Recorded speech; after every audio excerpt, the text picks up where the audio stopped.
মৰমৰ ছাত্ৰ ছাত্ৰীসকল, যে মই নতুন এটা ক্লাছ লৈ তোমালোকৰ ওচৰলৈ আহিছোঁ আৰু এই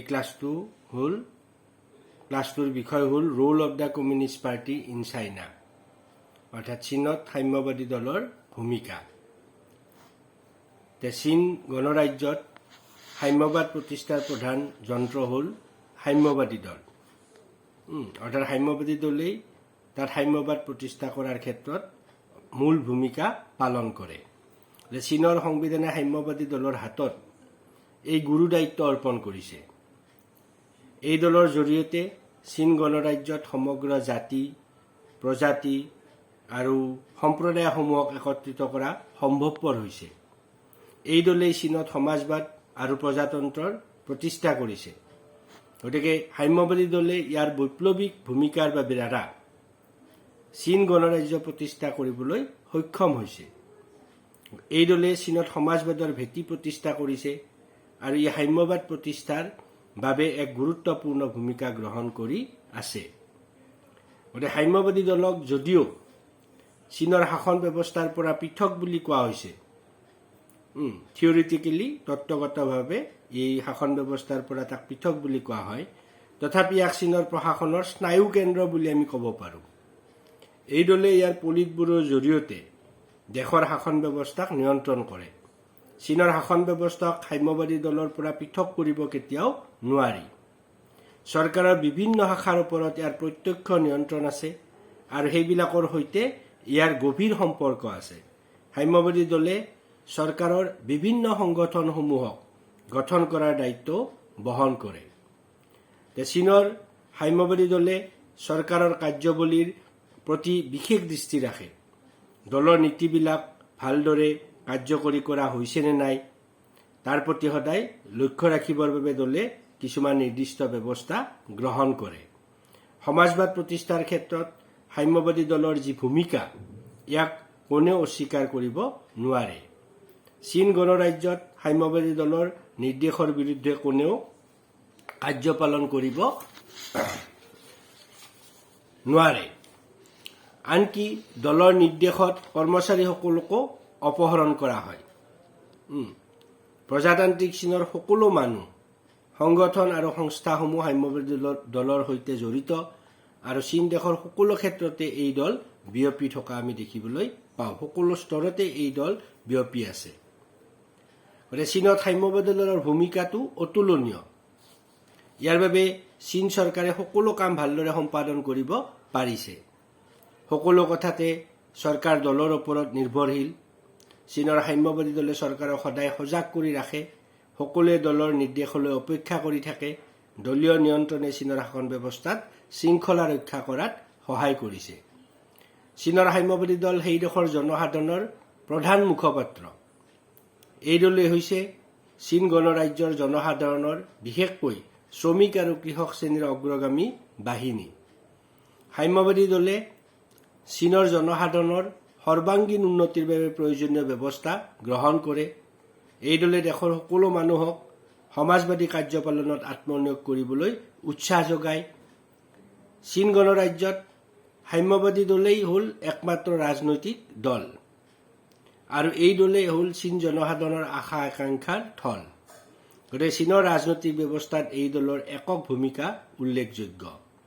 বৰ্তমানে সাম্যবাদী দল হ'ল চীনা জাতিৰ প্ৰাণস্বৰূপ।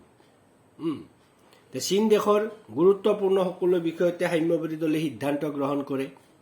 এই দেশৰ অৰ্থনৈতিক পৰিকল্পনা, সামাজিক নীতি নিয়ম, প্ৰশাসনীয় ব্যৱস্থা, প্ৰতিৰক্ষা, বৈদেশিক নীতি, শিক্ষা সম্পৰ্কীয় নীতি ইত্যাদি সাম্যবাদী দলে নিৰ্ধাৰণ কৰে আৰু চৰকাৰে সেইবিলাক কাৰ্যকৰী কৰে। এই দলে চৰকাৰৰ গুৰুত্বপূৰ্ণ অংগবিলাকক নিয়ন্ত্ৰণ কৰে। দলৰ আগশাৰীৰ নেতাসকলে এইবিলাক অনুষ্ঠানৰ সৈতে প্ৰত্যক্ষভাৱে জড়িত হৈ থাকে।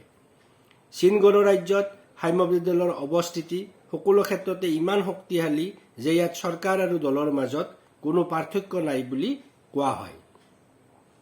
সাম্যবাদী দলকে চীন গণৰাজ্যৰ সাৰ্বভৌম শাসক বুলি ক'ব পাৰি। এই দলৰ আগশাৰীৰ নেতাসকলে চৰকাৰৰ গুৰুত্বপূৰ্ণ পদবিলাক অধিকাৰ কৰে আৰু দেশৰ শাসন কাৰ্য পৰিচালনা কৰে। গতিকে চীনত সাম্যবাদী দলৰ সমৰ্থন বিনে চৰকাৰৰ কথা চিন্তা কৰিব নোৱাৰি। প্ৰজাতান্ত্ৰিক চীনৰ সাম্যবাদী দলে ৰাজনৈতিক পৰিৱৰ্তনৰ লগে লগে অৰ্থনৈতিক উন্নয়নৰ প্ৰয়োজনীয় ব্যৱস্থা গ্ৰহণ কৰিছে। চীনৰ জনসাধাৰণক সাম্যবাদী দলে ব্যক্তিগত প্ৰয়োজনৰ বাবে আৱশ্যকীয় সম্পত্তিৰ অধিকাৰ প্ৰদান কৰিছে।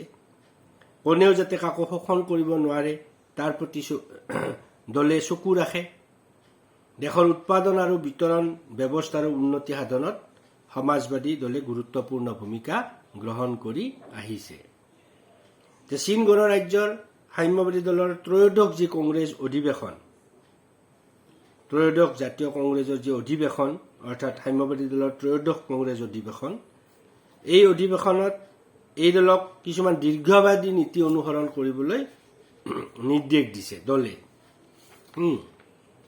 তোমাৰ আমি দলীয় সংগঠন সম্পৰ্কে আলোচনা কৰোঁতে কৈছিলোঁ যে একেবাৰে ওপৰৰ যিটো স্তৰ, এই স্তৰটো হ'ল তোমাৰ চীনৰ জাতীয় দলীয় কংগ্ৰেছ। এই যে জাতীয় দলীয় কংগ্ৰেছ, এই দলীয় কংগ্ৰেছৰ এই ত্ৰয়োদশ কংগ্ৰেছত এই দীৰ্ঘম্যাদী নীতি অনুসৰণ কৰিবলৈ নিৰ্দেশ দিয়া হয় ত্ৰয়োদশ কংগ্ৰেছত। সেই নীতিবিলাক হ'ল কি, যে আধুনিকীকৰণ, পুনৰ গঠন, মুক্ত নীতিৰ অনুসৰণ,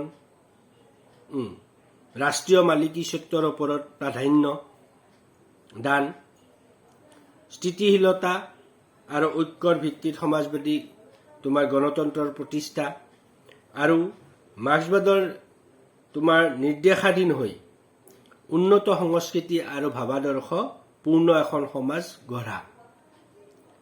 সাম্যবাদী দলে এই নীতিসমূহ সৰ্বতোপ্ৰকাৰে কাৰ্যকৰী কৰাৰ অপ্ৰাণ চেষ্টা কৰিব লাগিব।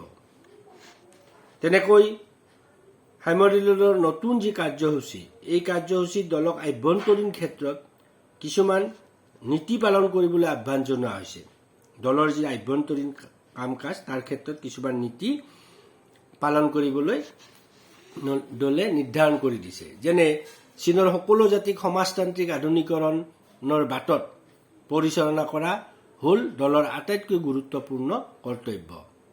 উচ্চ স্তৰৰ সমাজবাদী আদৰ্শ ভিত্তিক সভ্যতাৰ বিকাশত দলে জনগণক কি কৰিব লাগিব, নেতৃত্ব প্ৰদান কৰিব লাগিব। সমাজতান্ত্ৰিক গণতন্ত্ৰৰ বিকাশ সাধন কৰোঁতে সমাজতান্ত্ৰিক আইন ব্যৱস্থা কাৰ্যকৰী কৰিব লাগিব।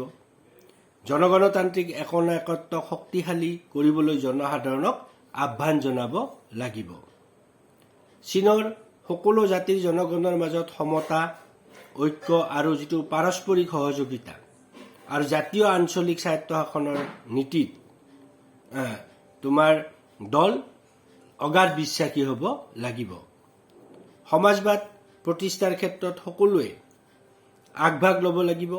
তাৰোপৰি দলে অতিকেন্দ্ৰীকৰণ, তেনেকৈ আমোলাতন্ত্ৰৰ যিটো মাত্ৰাধিক প্ৰাধান্য বৃদ্ধি আৰু সামন্তবাদী প্ৰভাৱক সকলো প্ৰকাৰে কি কৰিব লাগিব, দমন কৰিব লাগিব।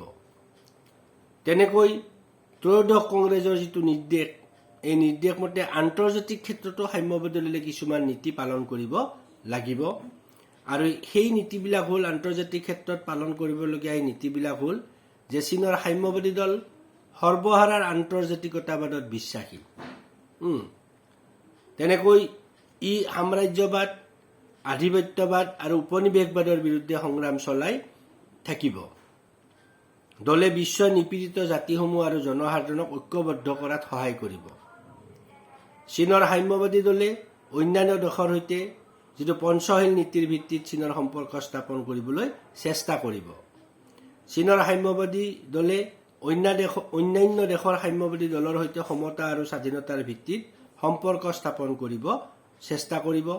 চীনৰ জনসাধাৰণে বিশ্বৰ অন্যান্য শান্তিকামী যিবিলাক দেশ আৰু জনগণৰ সৈতে বিশ্বব্যাপী আন্তৰ্জাতিক শান্তিৰ পক্ষে অনুকূল আন্তৰ্জাতিক পৰিস্থিতি গঢ়ি তুলিবলৈ সকলো প্ৰকাৰে চেষ্টা কৰিব। গতিকে চীনৰ সাম্যবাদী দলে সেই দেশৰ শ্ৰমিক আৰু কৃষকসকলৰ স্বাৰ্থ ৰক্ষা কৰাত সক্ষম হৈছে। গণতান্ত্ৰিক কেন্দ্ৰীকৰণৰ নীতি অনুসৰণ কৰি চীনৰ সকলো ক্ষেত্ৰতে গণতন্ত্ৰ প্ৰতিষ্ঠিত হৈছে বুলি চীনাসকলে সদায় দাবী কৰে। সাম্যবাদী দল হ'ল চীনৰ সমূহ জনসাধাৰণৰ দল।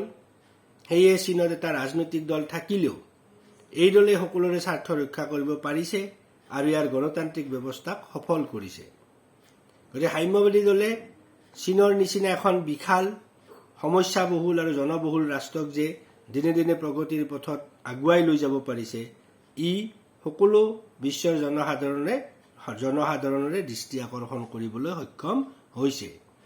গতিকে সাম্যবাদী দলৰ প্ৰচেষ্টাত যে চীনত সমাজবাদৰ ভেটি সুদীৰ্ঘ হৈছে আৰু চীন এখন শক্তিশালী ৰাষ্ট্ৰ হিচাপে প্ৰতিষ্ঠিত হৈছে, সেই বিষয়ে কাৰো দ্বিমত থাকিব নোৱাৰে।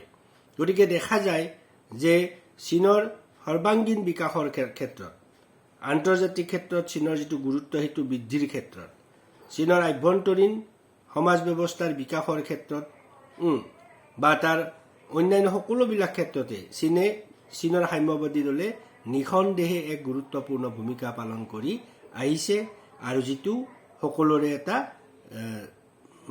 লক্ষণীয় বিষয় হিচাপে পৰিগণিত হৈছে। গতিকে ছাত্ৰ ছাত্ৰীসকল, যে চীনৰ সাম্যবাদী দলৰ চীনৰ শাসন ব্যৱস্থাৰ ক্ষেত্ৰত যথেষ্ট গুৰুত্বপূৰ্ণ ভূমিকা আছে আৰু এই ভূমিকাখিনি আমি এনেধৰণে আলোচনা কৰিব পাৰোঁ। গতিকে ছাত্ৰ ছাত্ৰীসকল, আজিলৈ ক্লাছটো মই ইমানতে সামৰিছোঁ। গতিকে আশা ৰাখিছোঁ তোমালোকে যেতিয়া আগন্তুক যে পৰীক্ষা, এই পৰীক্ষা সুকলমে তোমালোকে দিবা আৰু আমাৰ যিটো 60% ইউনিভাৰ্চিটি নিৰ্ধাৰণ কৰি দিয়া চিলেবাছ, এই চিলেবাছৰো আজি আচলতে চাইনাৰ কনষ্টিটিউশ্যনৰ ইমানতে সমাপ্তি হৈছে। ইতিমধ্যে ছুইজাৰলেণ্ডৰ সংবিধানৰ ক্লাছবিলাক মই তোমালোকক দিছোঁ, সেইবিলাক তোমালোকে মনোযোগেৰে ল'বা। সকলোকে ধন্যবাদ জনাই সামৰিছোঁ।